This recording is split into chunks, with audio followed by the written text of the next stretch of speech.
Pemirsa Komisi 8 DPR RI cecar Menteri Agama terkait pernyataan agen radikalisme good looking dan hafal Al-Quran. Bahkan anggota DPR RI meragukan keislaman Menteri Agama.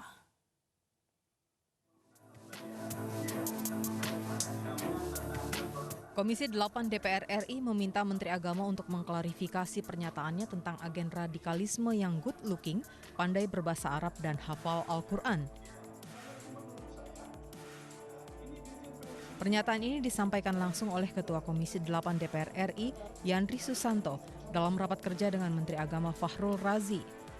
Yandri mengaku banyak pihak yang tersinggung atas pernyataan Menteri Agama. PTKN. Komisi 8 DPR RI juga menyayangkan pernyataan Pak Menteri Agama yang sering menimbulkan kontroversi di publik, tidak substantif dan produktif, dan sering menimbulkan kegaduhan.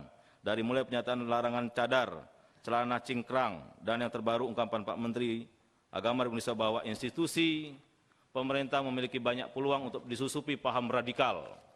Diawali dengan mengirimkan anak good looking untuk mendapatkan simpati, seperti seorang anak yang menguasai bahasa Arab dan hafal Al-Quran atau hafiz. Sungguh hal ini merupakan pernyataan sikap yang tidak arif. Pak Menteri, ini sengaja saya sampaikan, Pak.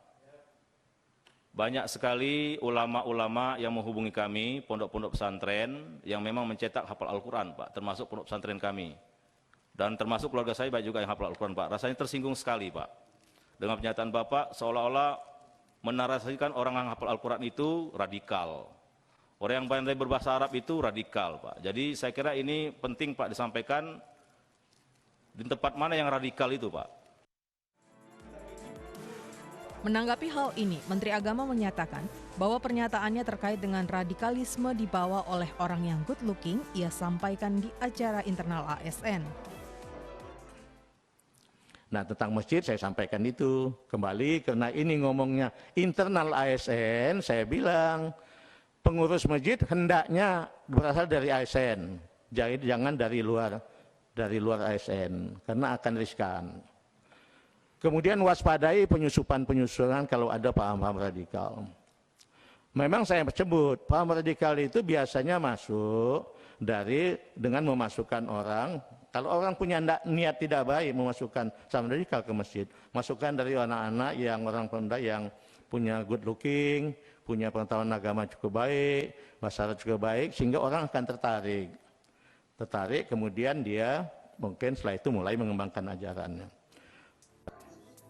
Bahkan salah satu anggota Komisi 8 fraksi PAN, Ali Taher, sampai menyatakan keraguannya atas keislaman Menteri Agama. Ali mengaku keraguan muncul ketika Menteri Agama berbicara tentang agen radikalisme good looking. Kok tega menyatakan bahwa para ustadz, para guru ngaji itu adalah bagian dari bibit-bibit radikalisme?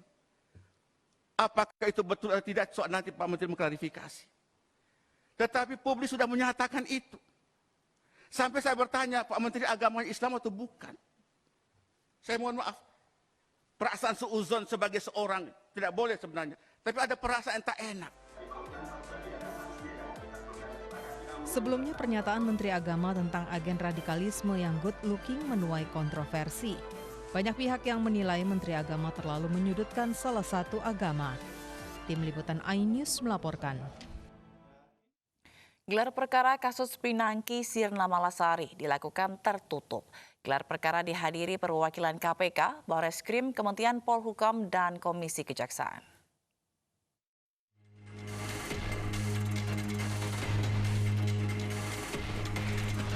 Gelar perkara atau ekspos kasus jasa Pinangki Sirna Malasari digelar secara tertutup di Kejaksaan Agung.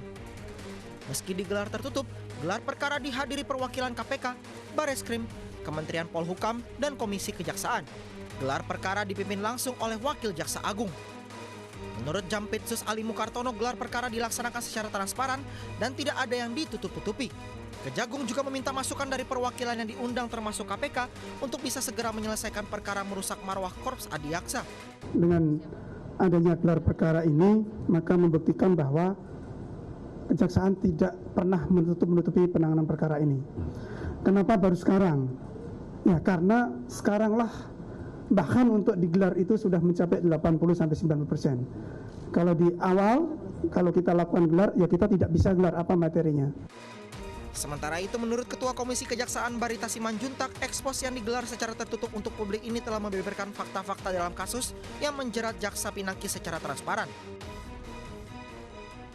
Ini satu langkah maju yang kita harapkan bisa meyakinkan publik terhadap proses penanganan ini bisa berjalan secara transparan dan akuntabel. Apa yang menjadi harapan publik yang disampaikan pada Komisi Kejaksaan dalam ekspos tadi kami sudah sampaikan. Sebelumnya, Kejaksaan Agung telah menetapkan Jaksa Pinangki sebagai tersangka pada 11 Agustus 2020 dan ditahan di Rutan Salemba Cabang Kejagung. Pinangki diduga menerima hadiah atau janji berkaitan dengan terpidana kasus hak tagih Bank Bali Joko Chandra. Pinangki disebut-sebut menerima $500.000 Amerika Serikat atau setara dengan 7 miliar rupiah. Dari Jakarta, tim liputan iNews melaporkan.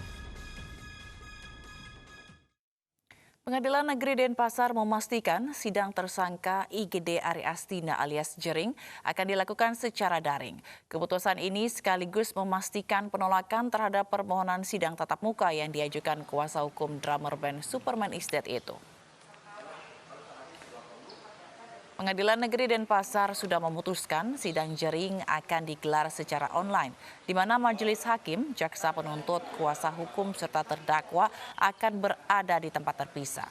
Menurut Ketua Pengadilan Negeri Denpasar, Sobanti, hal ini merupakan proses hukum yang setara bagi siapapun di masa pandemi.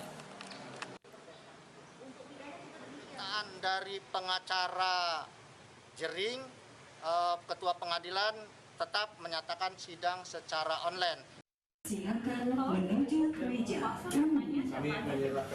Sebelumnya, kuasa hukum Jering, Iwayan Gendo Suwardana, mendatangi Pengadilan Negeri Denpasar untuk mengajukan surat keberatan atau penolakan persidangan perdana kliennya secara online yang akan digelar pada 10 September mendatang.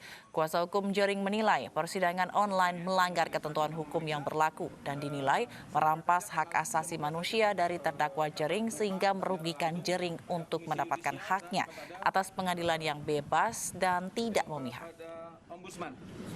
Dan kemudian kami Belasan anggota polisi Mapolres Blitar Kota Jawa Timur diberikan hukuman push up karena tidak pakai masker.